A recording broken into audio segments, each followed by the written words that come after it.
Hi friends, இன்றைக்கி என்ன பார்க்க போகிறோன்னா மட்டன் குழம்பு தான் நான் வைக்க போகிறேன். வாங்க எப்படி செய்து பார்க்கலாம். நெஞ்செலும்போ ஒரு 1/2 கிலோ எடுத்து வந்துருக்கோம். நல்லா அதை வாஷ் பண்ணி எடுத்துருக்கேன். இந்த குக்கரில் தான் நீங்கள் வேக வைக்க போகிறோம். குக்கரில் மாற்றிக்கலாம் அந்த கறியெல்லாம். குக்கரில் மாற்றிட்டு மஞ்சத்தூள், இஞ்சி பூண்டு பேஸ்ட்டு. ஏன் தண்ணியாக இருக்குதுன்னு நினைக்கிறீங்க, அரைக்க மாட்டேன்ருந்துச்சு, அதான் கொஞ்சம் தண்ணி ஊற்றி அரைச்சேன். வெங்காயம், சின்ன வெங்காயம் சேர்த்துக்கிறேன். 2 தக்காளி, பெரிய சைஸ் தக்காளி கட் பண்ணி போட்டிருக்கலாம். தண்ணி, உப்பு சேர்த்துருக்கேன். அப்போ கறி முழுகிற அளவுக்கு தண்ணி ஊற்றிக்கலாம். ஊற்றி மூடி போட்டு விசில் போட்டு ஒரு 5-6 விசில் ஒரு அளவுக்கு நல்லா வேகட்டும்.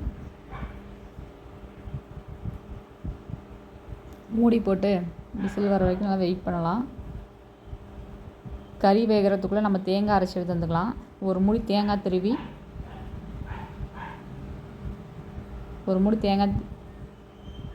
துருவி வச்சுருக்கேன். பெருஞ்சீரகம் சேர்த்து அரைச்சி எடுத்துக்கலாம். கறி நல்லா வெந்துருச்சு பாருங்கள், சூப்பராக பஞ்சு போல் வெந்திருக்கு கறி.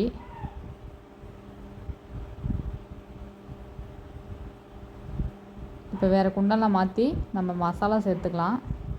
மிளகாத்தூள், காரம் தேவையோ அந்தளவுக்கு மிளகாத்தூள் சேர்த்துக்கலாம். மிளகாத்தூள், மல்லித்தூள், இதெல்லாம் அம்மாவே ரெடி பண்ணி கொடுக்குற மசாலா. எனக்கு மசாலா அரைக்க தெரியாது, அம்மா தான் எப்போதும் ரெடி பண்ணி தருவாங்க மசாலாலாம். இதெல்லாம் சேர்த்து நல்லா ஒரு கிண்டி விட்டு மூடி போட்டு மூடி வச்சுக்கலாம். இப்போ வந்து மட்டன் மசாலா லைட்டாக கொஞ்சம் சேர்த்துக்கிறேன். மட்டன் மசாலா கொஞ்சம் சேர்த்து அதையும் கிண்டி விட்டு மூடி போட்டு மூடிடலாம். நல்லா கொதிக்கட்டும் குழம்பு.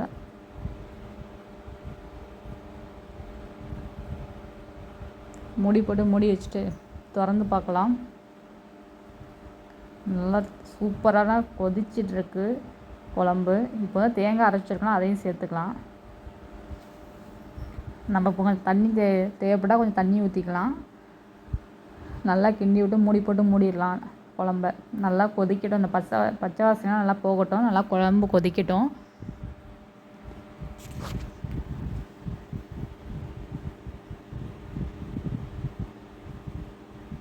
கறி பாருங்கள், சூப்பராக வெந்திருக்கு. வெறும் எலும்பாக தான் இருக்குது, கறி அதிகம் இருக்காது. நம்மளால் நெஞ்செலும்பு தானே வாங்கணும், அதனால் கறி அதிகம் இருக்காது. இப்போ தாளிச்சிக்கலாம். ஒரு கடாயை அடுப்பில் வச்சு எண்ணெய் சேர்த்துக்கலாம். எண்ணெய் சூடாகனா பெருஞ்சீரகம் சேர்த்துக்கலாம். சோம்பு பெருஞ்சீரகம் ரெண்டுமே ஒன்று தானா, அதனால் பெருஞ்சீரகம் சொல்லி எனக்கு பழக்கமாயிட்டு. பெருஞ்சீரகம் நல்லா பொரிஞ்சோன்னே வெங்காயம் கட் பண்ணி வச்சுருக்கோம், அதையும் சேர்த்துக்கலாம். வெங்காயம் சேர்த்து நல்லா வதக்கு நல்லா வதக்கி நல்லா ப்ரௌன் கலர் வரைக்கும் நல்லா வதக்கிக்கலாம். கண்ணாடி பதத்துக்கு வர அளவுக்கு. இப்போ ஒரு கொத்து கருவேப்பிலை சேர்த்துக்கலாம். நம்ம சேர்த்து இதையும் சேர்த்து நல்லா நல்லா வதக்கிட்டு நல்லா வதக்குன்னு வதக்கிட்டே இருக்கலாம். இப்போ தக்காளி கட் பண்ணி வச்சுருக்கோம். நல்லா பெரிய சைஸ் தக்காளி கட் பண்ணி வச்சுருக்கோம். தாளிக்கே நான் தக்காளி சேர்த்துக்கிறேன். அதையும் சேர்த்து நல்லா வதக்கிக்கலாம்.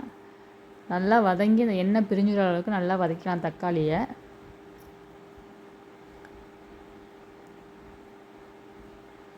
வதக்குன்னு கிண்டுங்க, வதக்குங்க அப்படின்னு சொல்லிட்டு நல்லா வதக்கிட்டு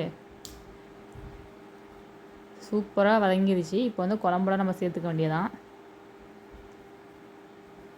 குழம்போட சேர்த்து நல்லா ஒரு கிண்டி விட்டு மூடி போட்டு மூடி வச்சுட்டு திறந்து பார்த்தா என்ன வாசனை, அடாடாடாடா, அந்த அளவுக்கு ஆளே தூக்கம் இருக்குது, அந்த அளவுக்கு வாசனை.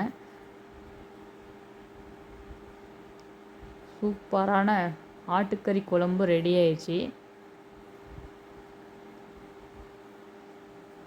அப்புறம் என்ன, அடுப்பை ஆஃப் பண்ணிவிட்டு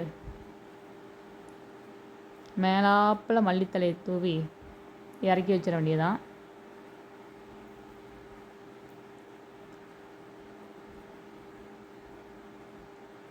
சாப்பாடு ரெடி ஆயிடுச்சு.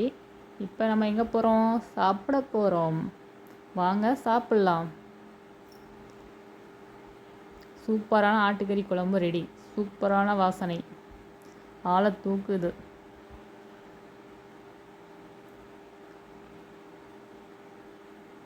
நீங்களும் ட்ரை பண்ணி பாருங்கள். ட்ரை பண்ணி பார்த்துட்டு எப்படி இருக்குன்னு கமெண்ட் சொல்லுங்கள். இதே வீடியோ பிடிச்சிருந்தா லைக் பண்ணுங்கள், ஷேர் பண்ணுங்கள், கமெண்ட் பண்ணுங்கள், மறக்காமல் சப்ஸ்கிரைப் பண்ணுங்கள். வீடியோ பார்க்குறீங்க, அதனால் லைக் பண்ண மாட்டேங்கிறீங்க. வீடியோ போடுறேன் நான் யாரும் சரியாக பார்க்க முடியல, ரொம்ப கஷ்டமாக இருக்குது. கண்டிப்பாக வீடியோ பார்த்துட்டு எப்படி கமெண்ட் பண்ணுங்கள். பாருங்கள் கறியெல்லாம் சூப்பராக வெந்திருக்கு, பஞ்சு போல் வெந்திருக்கு. இதே மட்டும் அடுத்த வீடியோ பார்க்கலாம். Okay bye.